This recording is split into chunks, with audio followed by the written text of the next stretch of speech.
ওয়ামান আরাদা আন যিকরি ফাইন্না লাহু মাঈশাতান দানকা ওয়া নাহশুরুহু ইয়াওমাল কিয়ামাতি আমা। আল্লাহ বলেন, ও জগৎবাসী রে, আমি আল্লাহকে যদি স্মরণ করতে দিয়া তুমি বিমুখ হয়ে যাও, আমি আল্লাহকে ভুলিয়া যাও, আমি আল্লাহর হুকুম 5 ওয়াক্ত নামাজ পড়তে তোমার টাইম থাকে না, আমি আল্লাহর জিকির করতে তোমার সময় থাকে না, আমি আল্লাহকে যদি স্মরণ করার থেকে বিমুখ হয়ে যাও, দূরে সরিয়া যাও, আমি আল্লাহ তোমাকে 2টা শাস্তি দিব। দুনিয়ার জীবনটা আমি তোমাকে সুখের জিন্দেগি দিতাম না, দুনিয়ার জীবনটা তোমার জন্য সংকীর্ণ হয়ে যাবে। পরকালে আরেকটা শাস্তি দিব। পরকালের শাস্তিটা হইল হাসরের ময়দানে আমি আল্লাহ তোমারে অন্ধ কানা বানাইয়া উঠাইব। আল্লাহর নবী বলেন, মায়ার উম্মত, শুধু তা না রে, ওই ব্যক্তি হাসরের মাঠে উঠিয়া দেখবে তার পাও হইল উপরে, মাথা হইল নিচে। এক হইল অন্ধ কানা, আবার হইল পাও উপরে, মাথা নিচে। শাস্তিটা কেমন হবে এবার চিন্তা করে আমার ভাইজান।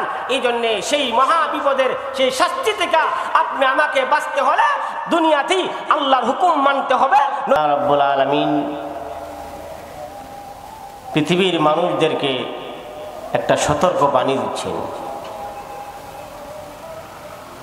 আল্লাহ তাআলা আমাদেরকে দুনিয়াতে পাঠাইছেন তার ইবাদত করার জন্য, গোলামির জন্য। এই বিষয়ে আলোচনা আমার এক ভাই অল্প সময় করেছেন। ইবাদত করার জন্য আল্লাহ আমাদেরকে পাঠাইছেন, তার গোলামির জন্য। ওয়ামা খালাকতুল জিন্না ওয়াল ইনসা ইল্লা লিয়াবুদুন। আল্লাহ বলেন, ও জগতের মানুষ, আমি আল্লাহ তোমাদেরকে আমার ইবাদতের জন্য, গোলামির জন্য বানাইছি। আল্লাহর ইবাদত গোলামি না করলে কি হবে? দুনিয়ায় আখিরাতে আল্লাহ শাস্তি দিবেন। শাস্তি দিবেন কোথায়? দুনিয়া আখিরাতে। তেলাওয়াতকৃত আয়াতে আল্লাহ এই বিষয়ে বলেন, আল্লাহর গোলামি, আল্লাহর ইবাদতটা সত্য না করলে শাস্তিটা দুনিয়াতে কি হবে, আখিরাতে কি হবে। আল্লাহ বলেন, ওয়ামান আরাদা আন যিকরি ফাইন্না লাহু মাঈশাতান দানকা ওয়া নাহশুরুহু ইয়াওমাল কিয়ামাতি আমা। আল্লাহ বলেন, ও জগৎবাসীরে, আমি আল্লাহ তাআলা তোমাকে সতর্ক করে দিতেছি রে, তোমাদেরকে দুনিয়াতে আমি আল্লাহ আমার গোলামির জন্য পাঠাইলাম, গোলামির জন্য পাঠাইলাম। আমার গোলামি ছাড়িয়া যদি আমার বিমুখ হইয়া যাও, আমি আল্লাহকে স্মরণ করতে ভুলিয়া যাও, আমি আল্লাহর স্মরণ করতে বিমুখ হইয়া যাও, গাফেল হইয়া যাও, তাইলে আমি আল্লাহ তোমাকে শাস্তি দিব। কোথায় কোথায় দিব জানুনি রে? দুনিয়া আখিরাতে। দুনিয়ায় দিব এক প্রকারের শাস্তি, আখিরাতে দিব আরো ভয়াবহ আর একটা শাস্তি। দুনিয়াতেও শাস্তি, আখিরাতেও শাস্তি। আয়াতে আল্লাহ রাব্বুল আলামিন বলেন, দুনিয়ার নগদ শাস্তি হইল আমি আল্লাহ তোমার জিন্দিগি, হায়াত নামক জিন্দিগিটাকে আমি আল্লাহ সংকীর্ণ করে দিব। এটা তোমার জন্য আরাম হবে না, শান্তির হবে না, অশান্তিতে ভরিয়া দিব। পরকালে আমি আল্লাহ তোমাকে আরো একটা শাস্তি দিব। এই জন্য আমার ভাই, আল্লাহ তাআলা কে মানুষ দুনিয়াতে পাঠাইছেন আল্লাহকে স্মরণ করার জন্য। আয়াতে আল্লাহ বলেন, ওমান আরাদা আন যিকরি। আরাদা এর অর্থ হইল বিমুখ হওয়া, গাফেল হওয়া, আল্লাহকে ভুলে যাওয়া। বিমুখ হয়ে যায়, গাফেল হয়ে যায়, মানুষ আল্লাহ থেকে দূরে সরে যায়।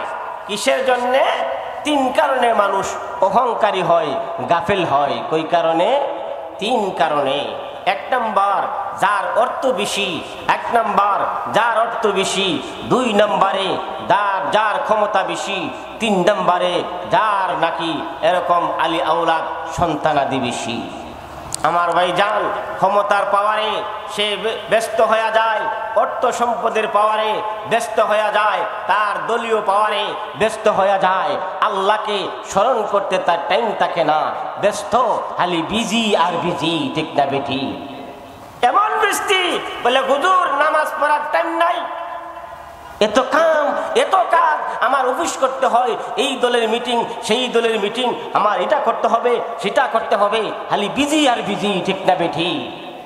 বিজি,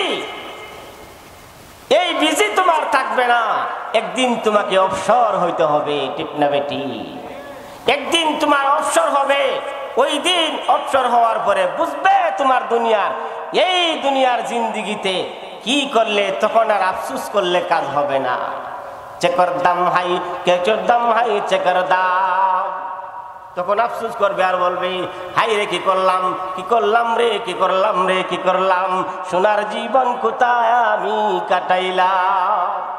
ওই দিন আফসুস করলে কাজে আসবে না, খালি আফসুস করবে হাই কি করলাম, হাই রে কি করলাম।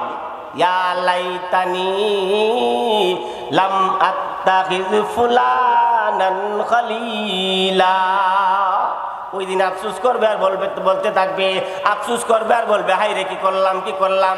আরে আমি যদি আমায় এমন ব্যক্তিকে বন্ধু না বানাইতাম, আমি এমন বদমাস্টারে বন্ধু না বানাইতাম, এমন দলের নেতারে যদি বন্ধু না বানাইতাম, সুৎকুর যদি আমার বন্ধু না হইতো, ঘুষকুর যদি আমার বন্ধু না হইতো, গান বাদ্য শুনুন না যদি আমার বন্ধু না হইতো, এমন দলের নেতারে যদি বন্ধু না বানাইতাম, তাইলে আজকে আমার এই দশা হইতো না।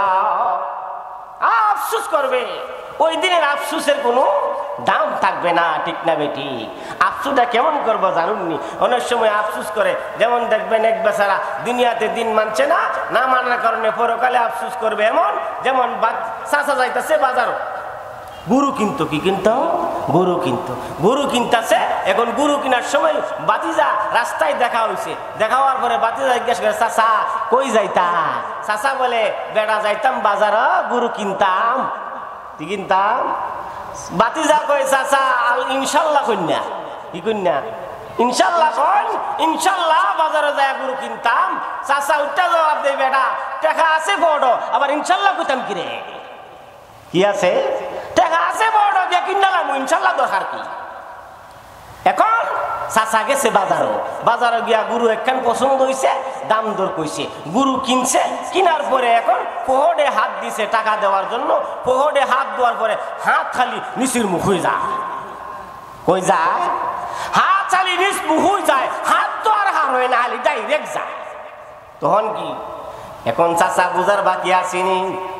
চাচায় জুনুরটা কয় ও ভাই বাজার আইছিলাম ইনশাল্লাহ, গরু কিনছিলাম ইনশাল্লাহ, গরু পছন্দ হয়েছে ইনশাল্লাহ, গরু কিনছি ইনশাল্লাহ, এখন টাকা দিতাম ইনশাল্লাহ, পকেটে টাকা নাই ইনশাল্লাহ, চূড়া বেড়া নিচে গা ইনশাল্লাহ, জায়গা বাড়িতে ইনশাল্লাহ। এখন কি এই যে ইনশাল্লাহ কইতাছে, শাসা শাসা ইনশাল্লাহ কয়, এই ইনশাল্লাহ কোনো দাম আসেনি। এখন আফসুস করবে, বাড়িতে যখন ফিরে আসে বাতিজা জিগা কিতা কাকা, ও চাচা গুরু আনলাই না? চাচা কো বেটা গেছলাম বাজারে, গুরু পছন্দ করছি ইনশাল্লাহ, টাকা দিমু, টাকা নাই ইনশাল্লাহ, বাড়ি থালিয়ে তাই করছি ইনশাল্লাহ। এখন বাতিজা কয় চাচা এখন আর ইনশাল্লাহ কইলে কি লাভ হইব? ইনশাল্লাহ যদি আদে কইতা তাইলে তো কাজ হইতো, ঠিক না বেটি?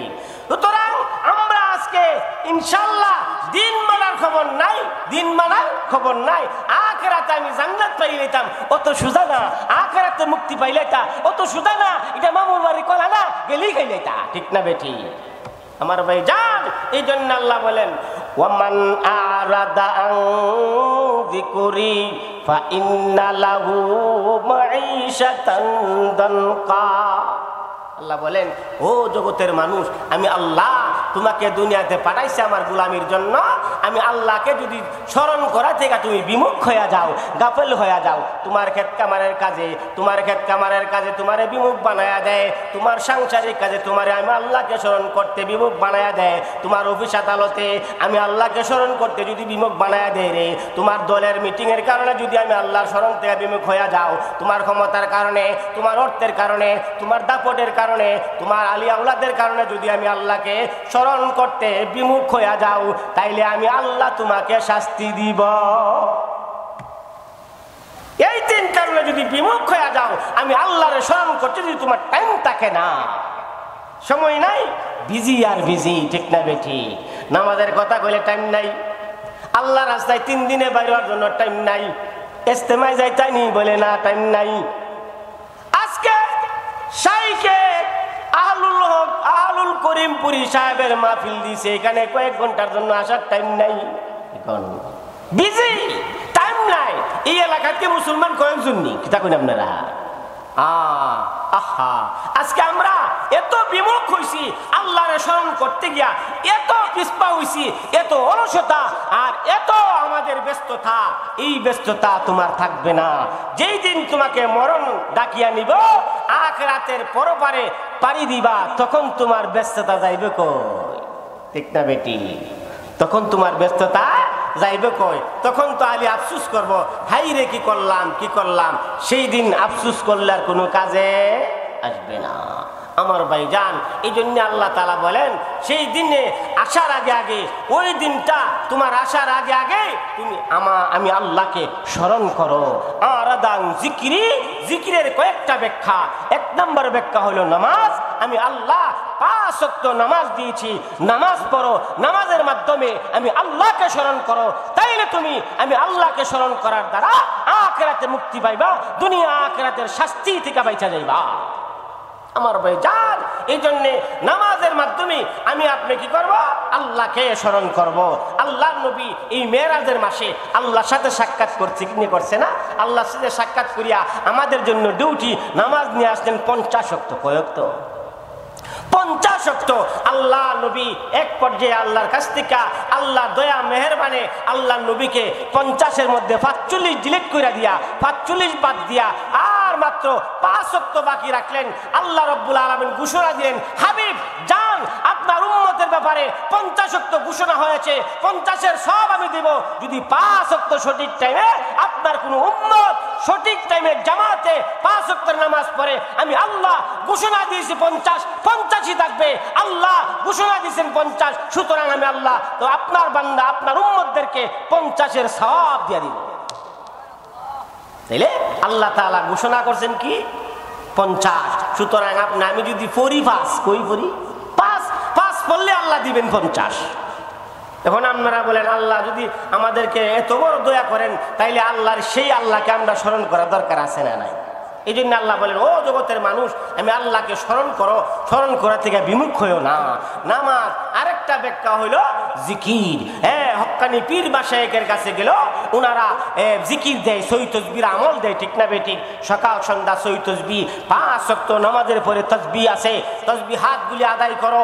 আল্লাহ নবীর বুখারীর হাদিস, কোন ব্যক্তি যদি 5 ওয়াক্ত নামাজের পরে কোন ব্যক্তি যদি 100 বার এরকম 33 বার সুবহানাল্লাহ, 33 বার আল্লাহু আলহামদুলিল্লাহ, 34 বার আল্লাহু আকবার, এইভাবে 100 বার এই তসবিহ হাতগুলি পড়ে, আল্লাহর নবী বলেন, ওই বান্দার আমলনামায় যদি আল্লাহ তাআলা ওই বান্দার আমলনামায় যদি সমুদ্রের ফেরা পরিমাণও যদি গুনাহ জমা হয়, আল্লাহ সমস্ত গুনাহ মাফ করে দিবেন। আমলনামা যদি এত পরিমাণে গুনাহ, বলে সমুদ্রের মধ্যে কি পরিমাণে গুনাহ, এটার হিসাব নাই। তদ্রুপ ভাবে কোন বান্দা যদি বেগাইরে হিসাব গুনাহ করে থাকে, আল্লাহ তাআলা সেই তাসবিহাতের উসিলায় তার জিন্দেগীর সমস্ত গুনাহগুলি মাফ করে দিবেন। যেন তাসবিহাত আল্লাহ জিকির করার দ্বারা লাভ আছে না?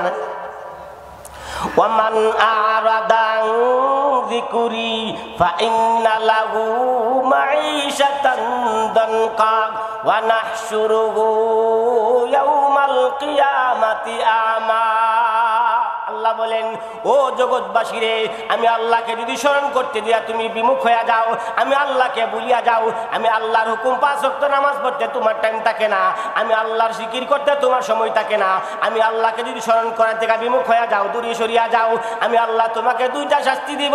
দুনিয়ার জীবনটা আমি তোমাকে সুখের জিন্দেগি দিতাম না, দুনিয়ার জীবনটা তোমার জন্য সংকীর্ণ হয়ে যাবে। পরকালে আরেকটা শাস্তি দিব। পরকালের শাস্তিটা হইল হাসরের ময়দানে আমি আল্লাহ তোমারে অন্ধ কানা বানাইয়া উঠাইব।